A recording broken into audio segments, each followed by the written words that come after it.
Ақпараттық кеңістіктегі діни экстремизм. 21 ғасыр ақпараттық заман.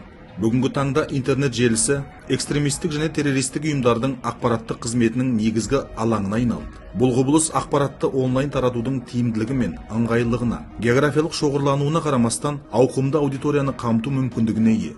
Экстремистік топтар тарапынан жаңа жақтастарды қатарына тарту үшін барлық қолжетімді мүмкіндіктер қолданылады. Әлеуметтік желілер, тақырыптық форумдар, мессенджерлер, онлайн ойындар және тағы басқа. Экстремистік ұйымдардың негізгі мақсатты аудиториясы әлеуметтік, саяси, экономикалық және басқа факторлардың әсерінен берік идеологиялық көзқарасы қалыптаспаған жастар санаты болып табылады. Жастардың интернет арқылы радикалдануы жаһандық үдеріс. Оның аясында әлеуметтік желілер зорлық-зомбылықты насихаттаудың, радикалды идеялардың таралуының стратегиялық құрал ретінде қолданылады. Әлеуметтік желілер мен SMM жарнамалық құралдарын пайдалану арқылы халықаралық террористік ұйымдардың көшбасшылары өз аудиториясының негізгі қажеттіліктерін анықтап, соған сәйкес материалдар дайындайды. Бүгінгі таңда әлемде онлайн кеңістікті пайдалана отырып, діни экстремизм мен терроризмге қарсы тұрудың түрлі әдістері қолданылуда. Негізгі екі әдіс: қарсы насихат және медиа ақпараттық сауаттылық. Бүгінгі таңда мемлекет ұлттық қауіпсіздікті қамтамасыз етуге бағытталған іс-шаралардың кең спектрін өткізуде. Мемлекеттік бағдарлама шеңберінде онлайн кеңістікте діни экстремизмнің алдын алу бойынша қарсы насихат және ақпараттық түсіндіру әдістері қолданылады. Қарсы насихат жұмысы әлеуметтік желілерде жергілікті дін істері басқармалары мен дін мәселелерін зерттеу орталықтары тарапынан жүргізіледі. Танымал әлеуметтік желілерге